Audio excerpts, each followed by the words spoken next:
aujourd'hui, dans cette session, on va parler du workforce management, donc la gestion des équipes, hein, et on verra ensemble comment optimiser chaque minute. Et pour cela, j'ai deux invités experts. Alors, Mickaël, est-ce que tu peux te présenter ? Bonjour à tous, Mickaël Cohen-Macri, je suis responsable commercial pour Peopleware en France. Peopleware, on a un éditeur de logiciels spécialisé en WFM, Workforce Management, donc la planification des équipes en centre de relations clients. C'est la quasi-totalité de nos clients sont des centres d'appel, centres de contact, centres de relations clients, qui doivent gérer un grand nombre d'interactions avec des ressources internes. Vous nous connaissez peut-être sous un autre nom. Peopleware, c'est un rebranding qu'on a fait début 2025, mais ça fait 30 ans qu'on est dans le métier et sur le Workforce Management, auparavant sous le nom InVision et avec une solution cloud qui s'appelait Ingixo. Et en début d'année, on a décidé de regrouper l'ensemble sous la marque Peopleware, aussi bien pour la société que pour la solution. Ouais, c'est vrai qu'on est partenaire avec Peopleware pour justement apporter la brique de Workforce Management aux solutions de centre de contact éloquent. Tout à fait. Alors avec nous, on a un expert depuis des années dans le domaine. Alors Frédéric, est-ce que tu peux te présenter ? Écoutez, merci de l'invitation. Moi, je suis Frédéric Derrien. J'ai monté mon cabinet de conseil il y a 6 ans, qui s'appelle FDSS Conseil. J'ai essayé d'être le plus créatif possible dans cette approche marketing. Je suis issu du monde des centres d'appel, de la relation client. J'aime bien dire que j'ai commencé en 1997 en prenant des appels et j'ai évolué dans un grand groupe d'assurance dans ses filiales services pendant plus de 22 ans pour finir directeur des opérations d'une des filiales avant de me décider de prendre mon bâton d'entrepreneur et de partir à la conquête de mes clients qui sont des clients lié bien entendu au centre de contact, à la relation client, avec une particularité que j'aime beaucoup rappeler, c'est que je suis un peu spécialisé dans des métiers un peu de niche, qui sont les métiers de l'assistance, même si c'est quand même le métier le moins de niche, mais de la télésurveillance et de la téléassistance, qui sont vraiment des métiers connexes au monde de la relation client et qui méritent qu'on s'y penche. Voilà, et merci beaucoup pour l'invitation. Ouais, et puis ce qui est intéressant, c'est que tu as travaillé des deux côtés, à la fois donc, du côté BPO, centre de contact, et là maintenant tu es de l'autre côté, donc tu peux voir les deux visions, et tu as également mis en place, je crois pour la première fois c'était la solution donc, de Workforce Management. Exactement. Donc tu as eu l'occasion de savoir ce que c'est de mettre pour la première fois une solution de centre de contact avant de la mettre chez d'autres clients. Exactement, c'était une belle aventure, c'était aussi essayer d'être le plus ouvert sur ce qui se fait de bien. C'était dans une activité connexe d'ailleurs, qui était une activité H24, et c'était assez intéressant de se dire, à partir d'un constat très opérationnel d'absence de résultats ou de problématiques de planification, quelles sont les solutions que le marché offre pour essayer de gérer tout ça. Et c'est comme ça qu'on a lancé, j'avais 3 plateaux à l'époque, une solution de planification. Ça a été une aventure, mais on pourra y rentrer dans le détail dans l'heure qui vient, puisque c'est passionnant comme aventure, ça nécessite beaucoup de choses, pas qu'un outil. C'est de l'humain et de l'outil, les deux sont complémentaires. Voilà, absolument. Ok. Donc, alors, on a parlé de Workforce Management, mais qu'est-ce que c'est ? Alors, parce que je pense que nous, on sait de quoi on parle, mais parfois ça peut regrouper beaucoup de choses. Donc je te laisse détailler. Peut-être que tout le monde ne connaît pas. Voilà. Le Workforce Management, c'est le bon employé au bon endroit au bon moment. Donc le but, c'est équilibrer les ressources humaines dont dispose un centre de relations clients avec les interactions qui arrivent en face, avec toutes les contraintes business qui vont autour, que sont le respect d'une qualité de service, le respect de contraintes internes, légales, horaires, d'organisation, de compétences. Tout le monde ne sait pas tout faire. Donc c'est jouer avec tous ces paramètres pour obtenir le meilleur planning possible pour respecter cette demande. Ça se matérialise à travers un cycle, ce qu'on appelle le cycle du WFM. Classiquement, on commence en haut avec la partie collecte de données, où on va récupérer dans Eloquent l'ensemble des historiques sur les différents canaux qui peuvent arriver pour alimenter le module suivant qui est la prévision et le dimensionnement. Donc on verra tout à l'heure comment est-ce qu'on fait une prévision automatisée basée sur l'IA. L'idée, c'est de prévoir les flux qui vont arriver en fonction de l'historique qu'on a. En fonction de ça, après, on réalise un dimensionnement. Donc on fait un calcul du besoin en personnel qui est exprimé en ETP, équivalent temps plein, qui va dire, si j'attends tant d'appels lundi prochain entre 9h et 9h15 sur tel fil d'attente, que ma QS est de tel, combien de personnes est-ce qu'il me faut ? Et ces personnes-là, on va les planifier dans la partie suivante, donc la génération des plannings, où on va optimiser la planification des horaires et des activités de tous les employés du centre de contact pour suivre au mieux cette demande. Après, il y a la gestion quotidienne, parce qu'évidemment, le plus beau planning du monde ne résiste pas à la réalité du quotidien, malheureusement. Donc, tout ce qui peut se passer au quotidien dans un centre de contact. Et la partie suivante, donc tout ce qui est supervision, adhérence et reporting. Pour rappel, l'adhérence, c'est la comparaison entre le planning prévu et le planning réel. Donc là encore, on a besoin des données éloquentes pour pouvoir valider ça. Et toute la boucle de reporting et d'amélioration continue dont on va parler aussi. Donc ça, c'est un ensemble de processus qui sont complètement embarqués dans la solution, sur lesquels on a besoin des données externes de la solution omnicanal. Donc on a besoin de s'intégrer Eloquent, mais ensuite, si vous avez vraiment un cycle de progression, et en ce sens, on est complètement complémentaires Eloquent. Vous pouvez avoir la meilleure solution de gestion des interactions possibles. Si au bout de la chaîne, vous n'avez pas quelqu'un qui décroche le téléphone, qui répond à un ticket, qui traite un sujet, vous perdez beaucoup des bénéfices de votre solution. Donc on a vraiment une brique complémentaire à la solution Eloquent. Ouais. Et c'est vrai que comme ce sujet est clé, vous avez mené une étude en fait justement sur ce sujet clé de la planification, de l'organisation du centre de contact. Alors, qu'est-ce qu'on peut en retenir? Quels sont déjà quelques éléments clés? Alors évidemment, en tant qu'expert du WFM, c'est essentiel pour nous de comprendre le secteur, le marché, les tendances, où en sont nos clients, qu'est-ce qu'ils attendent de nous. Donc on a fait une grande étude, plus d'une centaine de personnes, plusieurs centaines de personnes interrogées, des responsables WFM, des planificateurs, mais aussi des responsables des opérations, des dirigeants, qui ont donné leur vision sur l'état du WFM aujourd'hui et quels sont leurs projets. Donc c'est une enquête qui couvre 38 pays et 14 secteurs d'activité. C'est très complet, c'est très intéressant. Dans les résultats, il y a des choses qui étaient assez attendues, mais il y a aussi beaucoup de choses qui nous ont surpris. Globalement, le marché évolue beaucoup. C'est lié au marché du centre de relations clients en général, qui évolue beaucoup depuis le Covid, l'arrivée de l'omnicanal, le télétravail. Il y a beaucoup de choses qui changent, des attentes qui changent. Ça s'accélère encore avec l'IA. Et donc, il y a beaucoup d'insights intéressants qu'on va développer dans les points suivants pour voir comment aujourd'hui nos clients traitent la partie planification, qu'est-ce qu'ils attendent des différentes technologies et qu'est-ce qu'ils prévoient pour l'avenir. Alors tu l'as dit, toutes les entreprises n'ont pas encore de workforce management. Pourquoi en fait une entreprise pourrait se passer, ou pourquoi elle ne doit pas se passer d'outils de workforce management? Alors, pour moi, c'est vraiment une solution critique pour un centre de contact d'avoir une solution de workforce management. Aujourd'hui, les gains, la plus grosse partie du budget d'un centre de contact, c'est les ressources humaines. Ouais. C'est à peu près 70% du budget global. Le potentiel d'optimisation, il est absolument énorme. Avec une solution de WFM comme Peopleware, vous pouvez prendre plus d'appels, traiter plus de tickets, gérer plus d'interaction avec moins de TP que ce qui est prévu, tout ça grâce à l'optimisation de l'ensemble des ressources et une bonne supervision. Donc vraiment, il y a un potentiel de ROI qui est extrêmement important autour du WFM.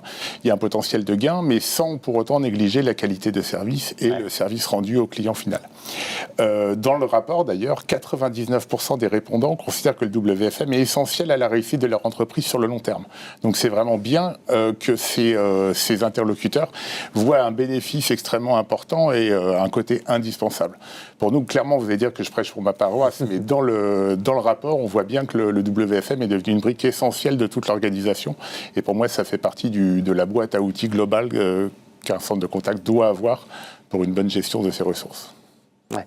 Cette partie efficacité, je crois que tu as le témoignage de Thomas Cook, alors, qui n'ont pas pu se rendre disponibles aujourd'hui, mais tu as un petit peu une idée avec l'absentéisme en fait, qui a été réduit déjà. Tout à fait. On parlera de la façon dont on va traiter l'absentéisme à travers différents mécanismes, mais on va parler aussi de fidélisation des agents, de diminuer le turnover, etc. On peut avoir un impact extrêmement important sur aussi bien la gestion des l'opérationnel au quotidien, mais aussi la satisfaction des agents, le turnover, la façon dont ils vont appréhender la planification et le résultat qu'ils auront. Et c'est vraiment là, comme je disais, les principales sources de retour sur investissement qui est assez facile à obtenir avec un outil de WFM comme Peopleware. Ok. Alors justement, Frédéric, toi qui as un retour d'expérience assez large là-dessus, est-ce que tu peux nous en dire un peu plus justement sur l'intérêt du workforce management pour une entreprise? Absolument. Le discours de Michael résonne et de façon très globale sur l'approche WFM. C'est que je suis là aussi pour parler de mes expériences personnelles parce que c'est ce qui fait quelque part ma valeur aussi, c'est d'avoir pu, comme tu l'as dit tout à l'heure, avoir vu les deux côtés de l'organisation en fin de compte et pour répondre très clairement, moi j'ai été manager de plateau où on avait une planification, je dirais, Excel classique. Et au quotidien, des managers de plateau constatent parfois, ou même très souvent, que, j'aime bien dire une expression, soit j'ai un bonnet et pas de chaussettes, soit j'ai des chaussettes et pas de bonnet en matière de gestion des flux. C'est-à-dire que je peux être très staffé à un moment et pas assez à un autre. On a tous eu des moments où on était complètement débordés et des moments où les équipes se regardaient dans le blanc des yeux en essayant de se poser des questions en disant qu'est-ce qu'on fait. Donc l'approche du WFM, moi, m'a permis très clairement de pouvoir mieux répartir les ressources, mieux répartir les équipes, mieux répartir les compétences en fonction des flux qu'on avait analysés. On y viendra dans les prévisions, mais concrètement, un indicateur, un élément très clair, hein, moi j'ai économisé, en partant, j'insiste, hein, d'une solution Excel, hein, pas d'un outil déjà installé, j'ai économisé 5 ETP dans l'année. C'est-à-dire 5 ETP sur une équipe de 80 opérateurs, ce qui a rendu un ROI immédiat de la solution et qui a permis d'ajuster et de maintenir un niveau de service qui était conforme aux attentes, aux SLA prévus, etc. Donc cette expérience-là montre bien que si on prend bien le projet, si on a une bonne vision opérationnelle, si on comprend bien ses flux aussi, parce que tout ça c'est important, on peut avoir des gains. Alors je ne dis pas immédiat, parce que je n'étais pas à la tête d'une très grosse organisation, mais à 80 personnes, ça commence à faire du monde. Ça pesait. 5 sur 80, c'est peut-être 10%, quelque chose comme ça d'économie, c'est beaucoup. Il y avait peut-être de la marge aussi avant, mais en attendant, on a bien réparti et on n'a pas eu de problématiques par ailleurs, de problématiques de ressources, de collaborateurs. Ça a été très fluide. Les gens ne se sont pas dit « Oh, on va mettre plus de boulot, on change mon planning ». Et puis je pense qu'ils étaient assez contents aussi de pouvoir avoir une activité plus régulière que ce qu'ils pouvaient avoir avant.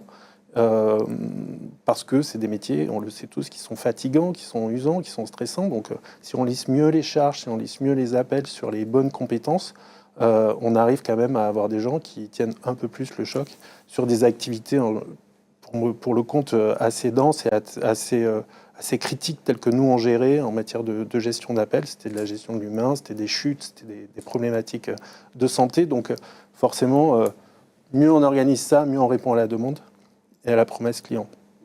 Donc voilà, un peu le gain vraiment très concret que nous, on a trouvé à l'époque dans la mise en place d'une solution de WFM. Moi, je m'en sers très souvent aussi dans mon quotidien pour accompagner des clients et pour leur expliquer comment ils doivent passer d'un plan A à un plan B et comment ils doivent mener ces opérations pour essayer au maximum de pouvoir garantir à la fois de l'efficacité, de la qualité, à la fois pour les collaborateurs, parce que j'oublie pas non plus que on est très dans l'approche collaborative, et aussi pour les clients, bien entendu. Ouais. Alors justement, tu m'as dit qu'au départ, qu'il y avait un projet technique et un projet humain. Qu'est-ce qu'il faut en fait anticiper lorsqu'on veut mettre en place une solution de workforce management ? D'abord, il faut avoir cette capacité à porter le sujet.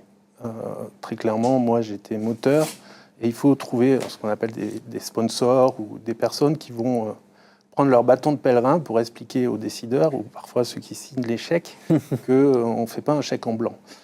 Ça, c'est la première approche. Après, moi, ce qui m'intéresse, ça a toujours été d'engager les équipes. Que ce soit des équipes dont j'avais la responsabilité, mais aussi des équipes qui étaient externes, pour leur montrer, pour définir toute une approche de changement, ni plus ni moins, et de dynamique pour aller vers un objectif qui est la mise en place d'une nouvelle solution qui peut bousculer parfois. Donc voilà un peu sur cette approche-là. La méthode est très importante. Ouais. Comment dire, si ce n'est dans la réalisation de l'expression de besoin, si ce n'est dans la réalisation, parce qu'on passe forcément par des RFP, il faut que tout le monde y trouve son compte. Il faut ce travail-là, j'aime bien dire, il faut savoir perdre du temps pour en gagner. Il faut vraiment bien le formaliser, bien le préparer, parce que si l'expression n'est pas bonne, si les besoins de l'entreprise ne sont pas clairement signifiés, on peut aussi se retrouver avec des écarts ou en tout cas un dimensionnement d'un projet qui n'est pas conforme par rapport à une approche auquel pourrait répondre un éditeur. Ouais, c'est vrai qu'on avait eu le cas avec la CCI de Paris, où vous avez dû, je crois au départ, faire des prévisions avec des petits des créneaux de 15 minutes. Et ils se sont rendus compte que c'est des créneaux qui étaient beaucoup trop courts. Et après, ils sont passés sur des créneaux de 30 minutes. On dit, enfin oui, on arrive à gérer des tâches. Donc c'est des petites erreurs comme ça qui nécessitent d'être accompagnées, d'avoir les infos. Il faut aussi, je crois aussi, vérifier avec comme les RH. Tout est OK au niveau des tout ce qui est évolution des horaires, des contrats, etc. Quand j'ai expliqué tout à l'heure que c'était interne-externe, forcément, le rôle des RH, il est essentiel. Pourquoi ? Parce que c'est lui qui régit les règles de l'entreprise et que la planification, elle est faite aussi en fonction des règles. Donc, toutes ces règles-là, si je peux le dire ainsi, elles sont injectées dans l'outil qui va justement organiser et intégrer ces règles de façon automatique dans une approche de prévision, de dimensionnement, de planification. On les retrouve à chaque étape du processus de planification. Donc ça, c'est un élément, je dirais, assez structurant dans l'approche et également un élément qui permet aussi de participer à quelque chose de transparent. On ne change pas une organisation et on ne met pas en place un outil sans embarquer tout le monde.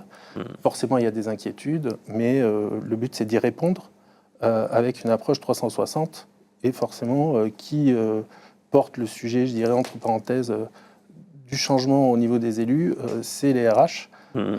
Et donc, les RH, il faut aussi qu'on les nourrisse de tous les éléments de ce projet, de cette planification.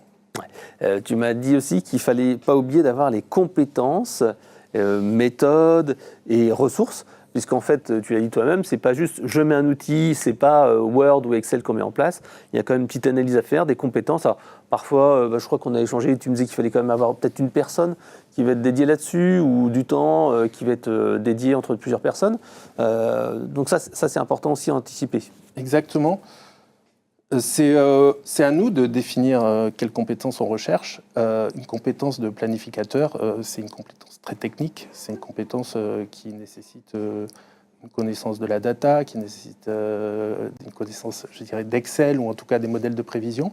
Pour parler de mon exemple très, très précis, quand j'ai lancé l'outil de planification sur mes plateaux, je n'avais pas la compétence ad hoc. Et c'est en connaissant mes équipes, en connaissant mes managers, notamment une, que j'ai pu détecter un potentiel. Et donc, au-delà de la compétence, on lui a proposé la prise en charge de ce rôle de planificatrice.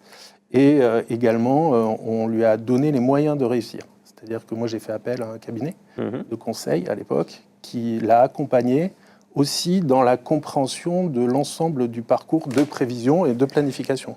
On a l'éditeur qui nous accompagne, mais il faut aussi savoir aller chercher des gens qui comprennent et qui savent transmettre ce que c'est une prévision, comment est-ce qu'on gère du quart d'heure, de la demi-heure, de la minute, de l'heure, comment est-ce qu'on joue entre des flux froids, des flux chauds, et comment on planifie très clairement des ressources, quoi, tout simplement. Et ça, il y a des cabinets qui le font très bien également. Et c'est comme ça que nous, on a réussi vraiment à arriver à cette échéance-là avec un gain d'efficacité qui était assez exceptionnel. Ouais.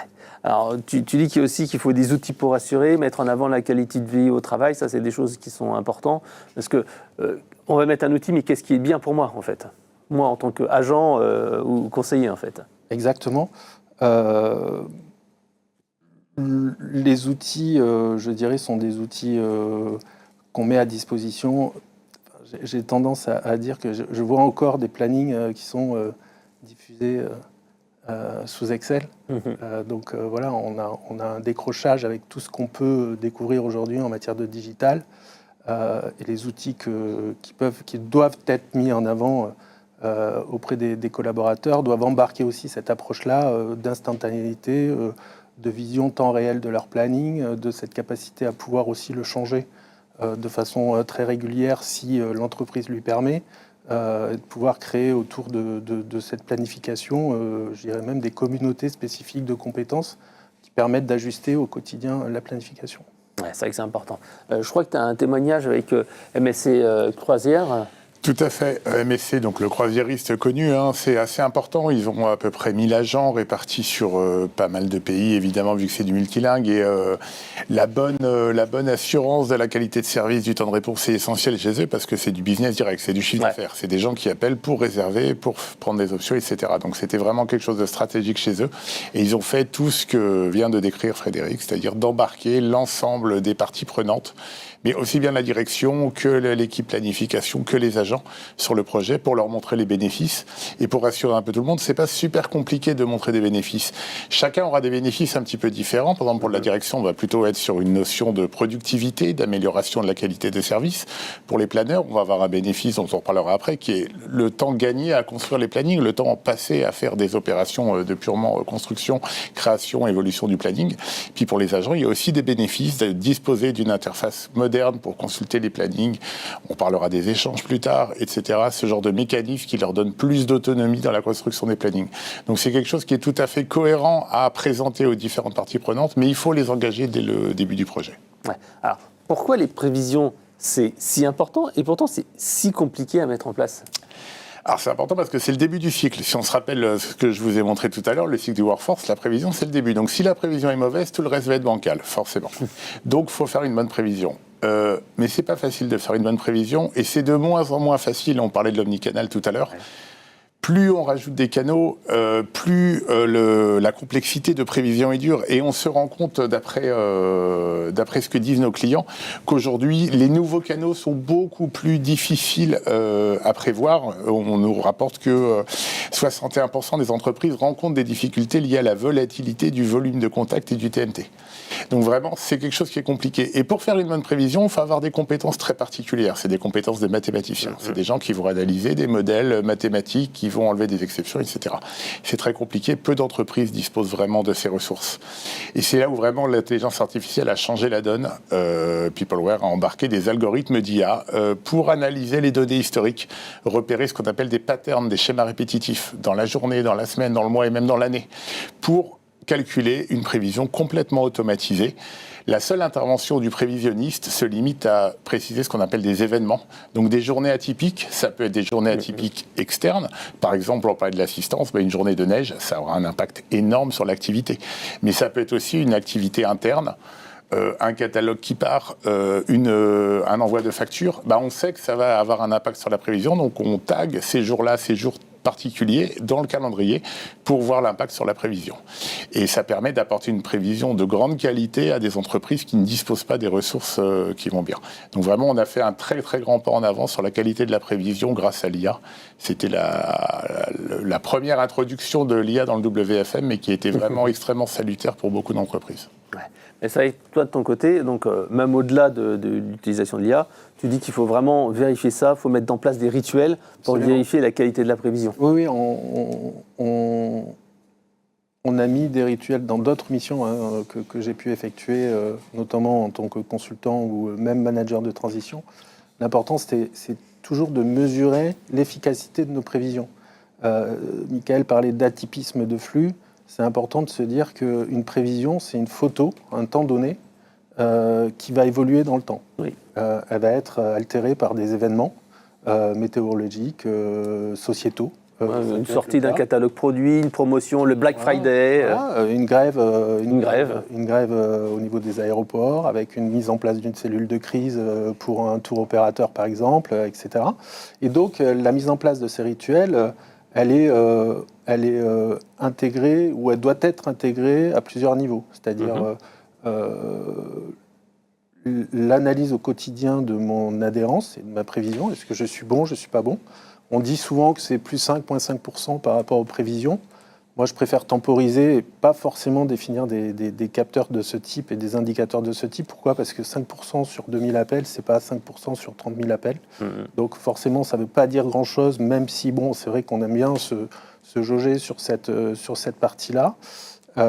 Et donc, une fois qu'on a mesuré cet écart-là, on va travailler pour l'ajuster. C'est-à-dire que la prévision, qui découle ensuite du dimensionnement et de la planification, c'est pas quelque chose. On ne va pas lancer un planning pendant 8 mois, pendant 6 semaines, et on ne va pas le toucher.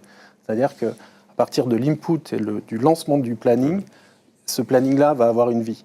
Et il est challengé par des rituels qui sont dans une entreprise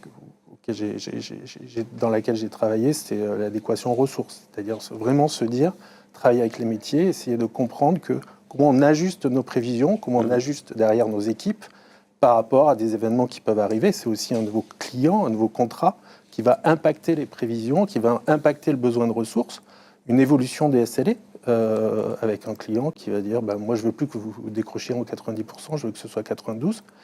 Donc tout ça fait partie de l'approche et du rôle, je dirais, de la planification qui doit soit être intégrée dans les métiers, qui peut être aussi annexe au métier, mais qui doit travailler pour bien comprendre au quotidien comment les flux se comportent et est-ce qu'on est bon ou pas bon, tout simplement, sur la partie décroché, gestion des tickets, gestion de la relation client. Ouais. Alors, là, je me pose la question, tu as parlé de travail compliqué, de prévisionnel, etc. Est-ce qu'il faut être une multinationale pour mettre en place Workforce Management, ou alors des 30, 40, 50, 60, 100 collaborateurs, on peut mettre en place le WFM? Ça dépend en fin de compte de l'envergure de l'entreprise. Je pense que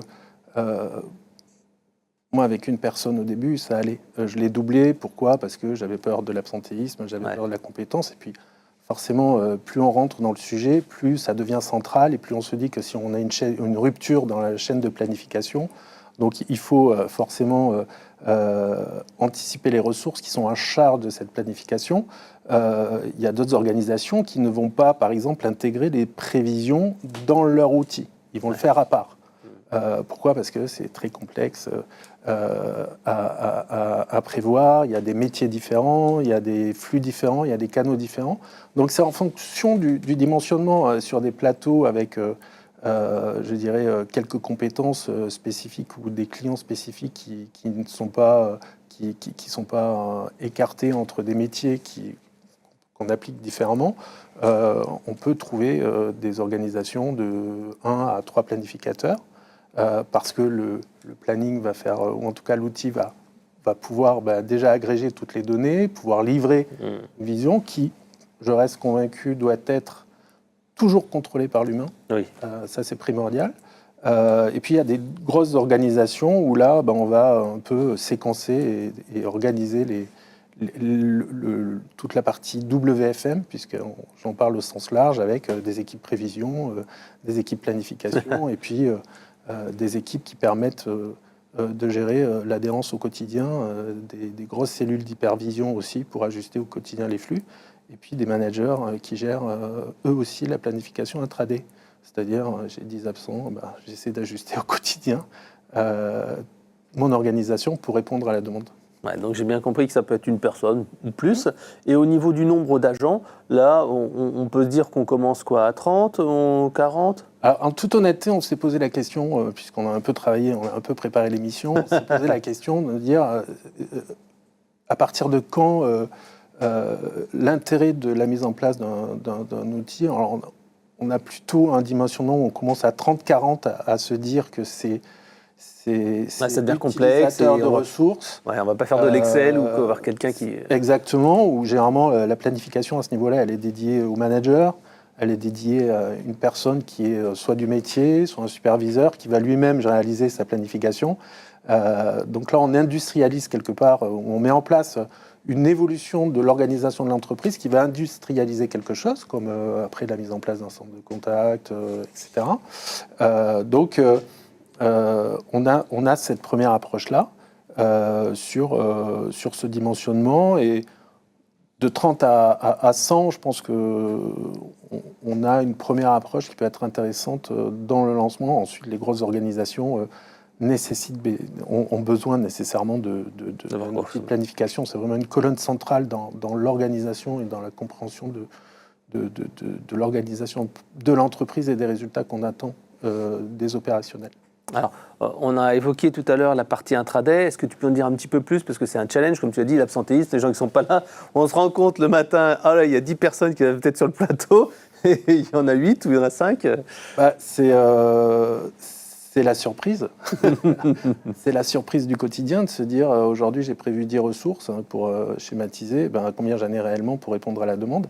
Donc la partie intraday, c'est je dirais un point de départ de la journée d'un planificateur pour bien mesurer le nombre de ressources prévues, le nombre de ressources présentes pour répondre à la demande, et ensuite d'avoir ce réflexe de pouvoir travailler soit avec les métiers pour soit remplacer, soit réorganiser une journée. Je n'oublie pas que l'outil de WFM permet également de projeter de la comitologie, des réunions de groupe, des entretiens, des pauses. Ou des canaux, on transfère du mail vers du téléphone, ou du chat vers du téléphone, etc. Et donc, toute cette organisation-là liée au quotidien, c'est un élément central dans l'atteinte des objectifs. Les managers ou les équipes de planification travaillent, en tout cas dans les expériences que j'ai eues moi encore récemment, travaillent main dans la main pour justement ajuster ces flux en fonction des ressources présentes. Ça va jusqu'à une équipe hypervision qui va piloter l'ensemble des opérations métiers pour des grands plateaux et qui va elle-même ajuster ou donner des directives sur, comme tu le disais, on change des flux d'orientation, mais aussi on annule telle réunion, on annule telle formation, on va faire appel à des ressources spécifiques. Extérieures, un BPO supplémentaire, du débordement ou des équipements. Justement, je crois que dans l'étude que tu as lancée, on parle justement de ce challenge de la planification. Je crois que tu parlais de 55% des entreprises qui n'arrivaient pas en fait à gérer correctement ou qui avaient des problèmes à faire respecter les plannings de la journée et les horaires.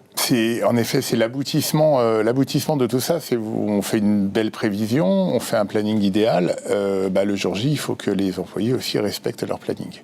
Donc c'est ce qu'on parle de l'adhérence, on l'a mentionné tout à l'heure. Vous pouvez avoir le meilleur planning du monde, si les agents ne le respectent pas, s'ils n'arrivent pas à l'heure pour faire la tâche qu'on leur avait demandé, tout ce qui était fait auparavant va s'écrouler. Donc là encore, on propose des outils pour monitorer ça, mesurer les écarts, voir ce qui ne va pas, et on le voit avec les 55% d'écart. Il y a beaucoup d'entreprises qui ont une vraie problématique par rapport à ça, qui en sont conscientes mais qui n'arrivent pas à le mesurer, qui n'arrivent pas à mettre en évidence ça. Donc là, on leur apporte tous les outils, on a encore besoin cette fois-là des données et le compte, pour mettre ça en avant, pour dire voilà le comportement. Évidemment, pour régler ça, c'est du management, on ne prétend pas régler les problématiques internes aux sociétés, mais par contre, on va leur donner tous les outils qui vont bien pour dire c'est pas un ressenti, c'est la réalité. Il faut corriger ça parce que l'impact de ton retard, de ton absence, voilà ce que ça a eu sur la qualité des services, sur le nombre d'appels, la TNT. Sur tes collègues. Exactement, qui vont prendre le relais et encaisser tes erreurs. Donc c'est vraiment une partie très importante, toute la partie intraday. Comme on le disait, le plus beau planning du monde ne résiste pas au premier appel. Oui, parce que ça évolue perpétuellement. Et il faut pouvoir mettre en avant les indicateurs qui vont bien pour pouvoir prendre des décisions avisées au moment où il faut. Ouais.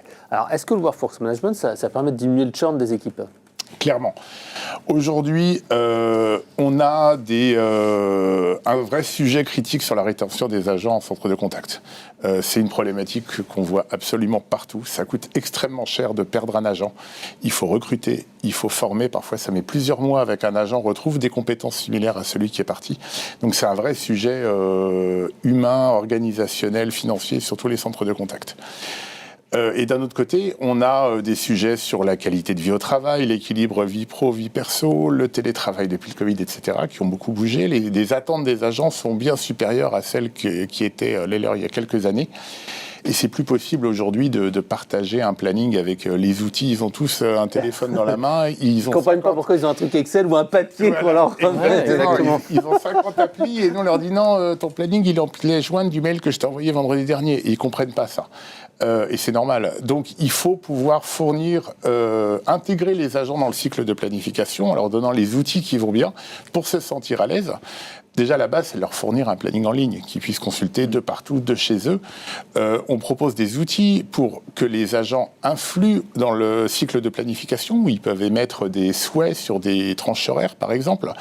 On propose aussi un outil de bourse d'échange. Ça, c'est quelque chose ça, c'est vraiment important. C'est extrêmement apprécié par les agents, le fait de pouvoir échanger des journées entre eux pour aménager leurs horaires, pour déposer la voiture au garage, aller chercher les enfants à la sortie, etc. Sans aucun impact sur la couverture, la production, la QS. Ça leur donne une liberté dans la construction du planning qui est énorme et ils se sentent plus engagés dans l'entreprise, ils se sentent plus valorisés et mécaniquement, ça diminue la rétention. On a vu clairement dans l'étude, il y a un lien direct entre la mise à disposition du planning, la façon dont on met à disposition le planning et la rétention des agents sur un centre de contact. Rien que ça, c'est un sujet en soi qui justifie l'adoption d'une plateforme WFM pour retenir ses employés, pour leur prouver qu'ils sont valorisés à travers des outils pertinents. Ouais, donc on voit les chiffres là. Si on fait un tableur Excel, c'est 25% de shrinkage, comme tu le dis. Et si l'app mobile, ça tombe à 17, donc quasiment divisé par 2. C'est assez phénoménal. C'est beaucoup plus d'engagement de la part des agents pour venir travailler et mieux travailler quand ils sont là. Donc c'est vraiment ça, c'est des gains qui sont aussi immédiats. Dès qu'on a généré les plannings, les agents ont leur planning sur leur smartphone s'ils veulent. Ils peuvent interagir, ils peuvent faire des échanges et c'est vraiment extrêmement apprécié, surtout avec la nouvelle génération qui arrive au centre de contact. Ouais, les nouvelles générations, les générations Z qui travaillent en réseau, ils ont besoin de ça en fait. Exactement, c'est pas de moi, mais si je peux permettre, moi ce que je voulais rajouter par rapport à ça aussi, c'est que ça fait gagner du temps dans la gestion du quotidien, sur les absences, avoir une appli où tu demandes tes congés directement, avoir une appli où tu peux avoir une bourse des échanges où tu vas changer toi-même ton planning et l'outil va vérifier que tu as les bonnes compétences. Ça fait gagner du temps aux équipes en charge de la planification. Les managers. Et qui n'ont pas besoin de passer 10 minutes, 15 minutes par demande à valider, pas valider. Voilà. Donc il y a aussi cette approche-là d'efficacité liée à la cellule planification et à l'efficacité du processus de planification. Et en effet, c'est un élément dont je suis convaincu, qui m'a été quelque part soufflé par une personne que j'apprécie, qui est Thierry Chamouton. Bonjour à Thierry, si tu nous écoutes. Et qui nous a ouvert les yeux lors d'une conférence dernièrement sur cette approche de la génération Z, sur laquelle, là on est au-delà de la planification, mais sur laquelle on doit fonctionner en réseau. Pourquoi ? Parce que, comme le disait Michael, ils sont connectés aujourd'hui. Et quand vous avez un processus qui développe et qui livre des plannings papier, par exemple, il y a un écart sur lequel il y a non seulement une incompréhension, mais une approche de vétusté qui fait que le chargé de relations clients ne va pas s'y retrouver quelque part. Donc il va se dire, mais c'est quoi cette entreprise ? Moi je suis connecté, je fais tout via mon téléphone, mais pourquoi l'entreprise ne me met pas à disposition ce réseau-là ? Et ça va au-delà, je pense que derrière... Je reste convaincu que aussi en interne, grâce à cette approche réseau, on peut créer des communautés de compétences, de spécificités. Quand vous travaillez chez des assisteurs ou chez des BPO qui ont des compétences vraiment particulières sur de la défense de résil, on peut créer des communautés spécifiques de compétences où facilement l'un peut remplacer l'autre, ni plus ni moins. Et tout ça permet de l'agilité, faciliter aussi la mise en place d'organisations quotidiennes qui avant passaient par la verticalité d'une prise de décision d'un manager. On n'est plus du tout dans ce... Donc voilà, il faut aller vite et il faut donner les moyens à ceux qui attendent de l'entreprise des actions simples. On veut plus qu'un job, on veut quand même quelque chose qui soit adapté à nos nouveaux rythmes. Alors justement, si on passe maintenant à la mise en place de la solution de Workforce Management, comment ça se passe en fait ? En matière de gestion de projet, c'est ni plus ni moins, comme je l'ai dit tout à l'heure, une expression de besoin à définir, une consultation de plusieurs éditeurs, et ensuite la mise en place du projet opérationnel, c'est-à-dire on agrège toutes les parties prenantes. On va généralement donner un nom au projet. J'aime bien donner des noms. Un nom de code, oui. Exactement. Et puis petit à petit, on va déployer, on va définir l'ensemble des modèles de prévision. On va aller chercher les datas dans les outils comme Eloquent ou autres, et on va définir une première modélisation, et puis on va poker parfois la planification pour s'assurer que les modèles sont bons, que les prévisions sont bonnes et que les tests de planification fonctionnent. Ça, c'est la première étape. Toujours en transparence, en mode agile, et surtout, comme on l'a dit tout à l'heure, avec l'aspect RH qui est très important sur cette phase-là. Pourquoi ? Parce qu'il faut que les équipes comprennent le bon impact et l'avantage qu'ils vont en tirer eux aussi. On parlait d'adhérence de planification, mais il faut qu'ils adhèrent aussi, les collaborateurs, à la mise en place de cette solution-là. C'est vrai que tu disais aussi qu'il fallait faire attention à distinguer une première installation où là, il faut faire attention au process, à la méthode, etc. Et une mise à jour où là, on est plus dans vérifier que la conformité, que dans le nouvel outil, on trouvera bien ce qu'on veut, voire plus. Et toi, Mickaël, tu disais qu'il ne fallait pas non plus parler que de date, mais il fallait parler de la méthodologie du projet, parce que, comme tu dis, ce n'est pas que l'outil. S'il n'y avait que l'outil, ce serait facile à mettre en place, mais il faut vraiment prendre en compte cet aspect projet et gestion des ressources humaines. Alors, là, ce qui est important, c'est toute la conduite du changement dont on a parlé tout à l'heure. Si le terrain est bien préparé, le projet peut être assez rapide, assez facile. On a maintenant des méthodos agiles qui permettent d'aller vite si en face, on a les bons interlocuteurs qui sont bien identifiés avec les besoins qui sont clairement exprimés. On peut aller sur des méthodos plus classiques qui sont plus longues, mais on a sur une méthode agile, on peut avoir une mise en prod et sortie des premiers plannings dans un délai de 4 à 6 semaines. Ouais. Donc 4 à 6 semaines. C'est extrêmement... c'est court. C'est court, mais c'est extrêmement satisfaisant. L'idée, c'est d'aller vite, mais ça fonctionne si le terrain a été bien préparé auparavant et si tout le monde est aligné sur les objectifs, qui va s'en occuper, comment, etc. C'est un bon consultant qui vous accompagne. Il y a deux vitesses. La première, c'est l'entreprise qui n'a pas du tout la culture de planification et qui va intégrer un outil pour la première fois. Et puis, il y a déjà l'entreprise qui a déjà un outil et qui veut le renouveler, qui lance un RFP. Ce n'est pas la même approche, c'est-à-dire le processus de planification est intégré, les fichiers, tous les éléments de prévision sont déjà disponibles. Ouais. On n'avance pas à la même vitesse entre une entreprise qui découvre ça ou qui a envie d'avancer ou en tout cas lancer dans la mise en place d'un outil de workforce management, et une entreprise qui est déjà coutumière du fait et qui va chercher plus des évolutions, des optimisations, qui veut passer d'un mode on-premise à un mode cloud. Qui veut de l'application mobile. Qui veut de l'application mobile et qui veut plus de planning Excel, par exemple. Ouais. Voilà. Alors, si on arrive à la fin, avant de passer à la session de questions-réponses, quelles sont les évolutions en fait, que vous voyez au niveau du Workforce Management, en particulier avec l'intégration de l'IA ? Alors, évidemment, l'IA. Il y a l'IA évidemment, mais pas que l'IA, il y a aussi tout ce qui est autonomisation, c'est dur à dire, des agents, où l'idée c'est de leur donner de plus en plus de capacités à interagir sur le planning, ça c'est un point. Et puis évidemment l'IA, donc l'IA on l'intègre depuis longtemps, l'IA prédictive sur la partie prévision on en a parlé, mais l'IA agentique arrive, et là vraiment ça va être aussi... des grosses évolutions en termes d'optimisation. L'idée de tout ça, ça va être de pouvoir prévenir en amont les responsables de la planification, les vigiles, les hyperviseurs de ce qui va se passer.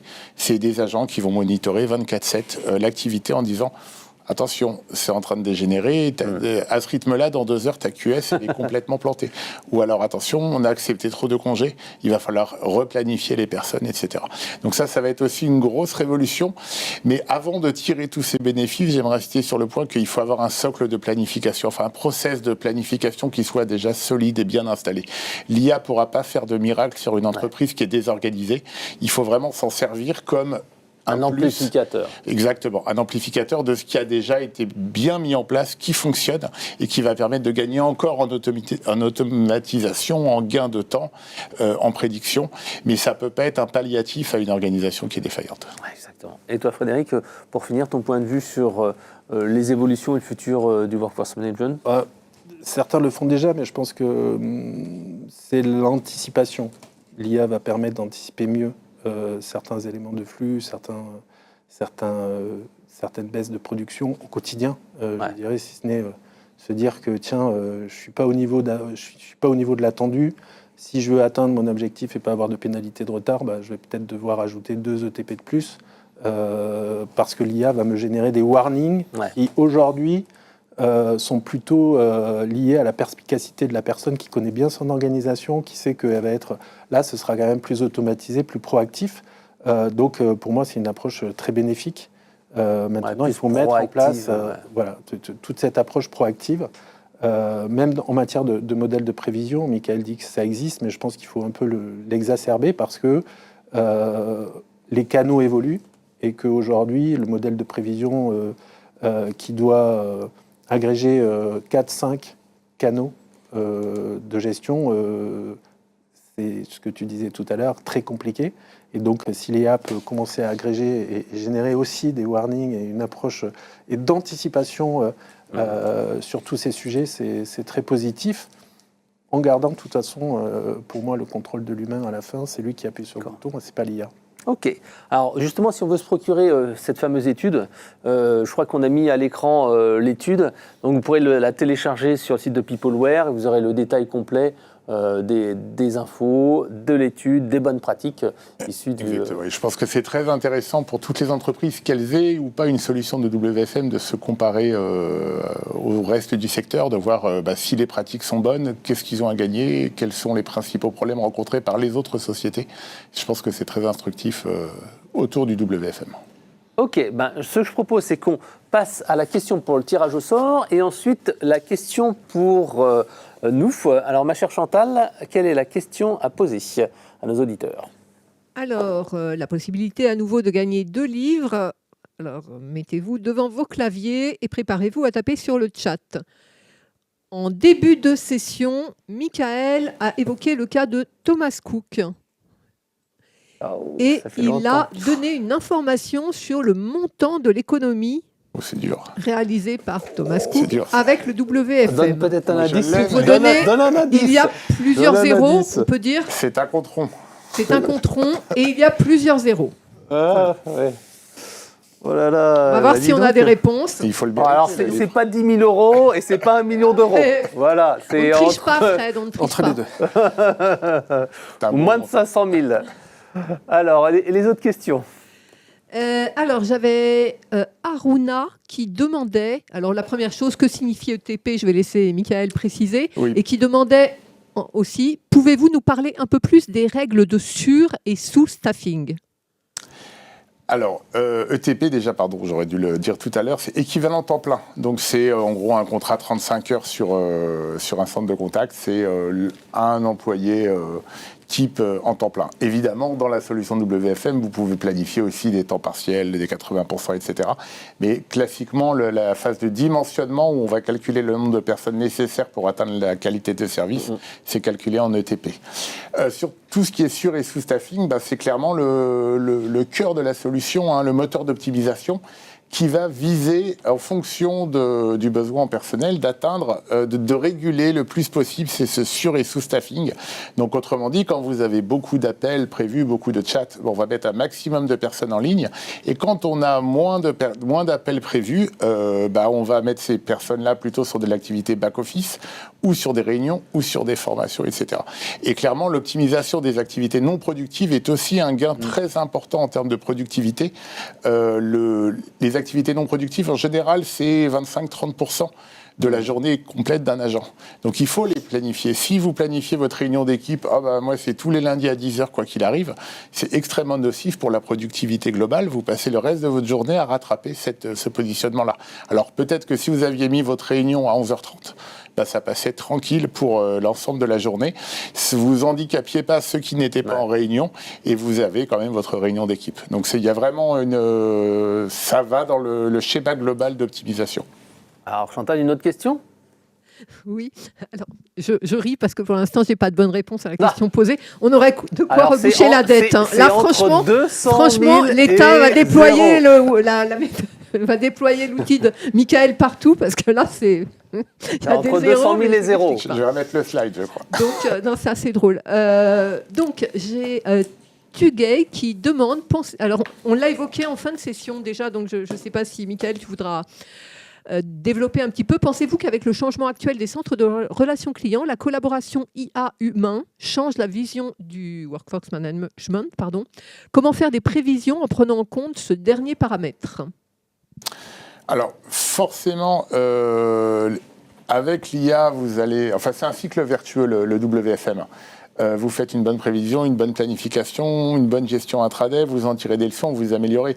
Donc en s'améliorant, les centres de contact vont avoir des gains sur le temps de décrocher, par exemple, sur le nombre d'appels pris par intervalle horaire, par personne, sur le temps moyen de traitement. Tout ça, comme l'IA va aider l'activité à s'améliorer, elle va aller mieux et ça aura un impact à la fin sur les clients finaux. Mais c'est toujours ce cercle vertueux, et Frédéric parlait des rituels, de toujours dire mesurer, vérifier pourquoi un jour ça a bien marché, pourquoi est-ce qu'un jour ça s'est planté, qu'est-ce qu'on a oublié de prendre en compte dans la prévision, dans la planification, qu'est-ce qui a été approuvé, par exemple trop de congés, ou on a mis trop de réunions ou trop de formations d'un seul coup, ça nuit à l'activité. C'est ce cycle perpétuel d'amélioration et qui va être amplifié avec l'IA, qui va changer la relation. Alors une dernière question, Chantal ? Oui. Donc, pour essayer de faire gagner les livres quand même, non, parce que là, c'est très drôle. Donnez-moi les 3 lettres qui signifient Workforce Management. On va essayer comme ça. 100 000. C'était pas compliqué. On va essayer comme ça. Ouais, non, parce que c'est un petit peu... J'avais donné des ordres d'idées quand même. Hein. C'est assez drôle. Pour vous montrer qu'on n'a pas alors, il y en a quelques-unes, mais je crois qu'on y a répondu. Il y avait à partir de quelle taille est-ce qu'un outil de Workforce Management... à partir de 30. Tu y as répondu, effectivement. Ouais. Trentaine de collaborateurs, ça devient rentable. J'avais des questions sur la conduite du changement lors du déploiement. Est-ce qu'il y a certains blocages qui sont régulièrement identifiés ? Oui, bien sûr. Toute conduite du changement nécessite des blocages. Pourquoi ? Par la peur de l'inconnu ou la peur de changer ses habitudes pour un collaborateur ou en tout cas une équipe.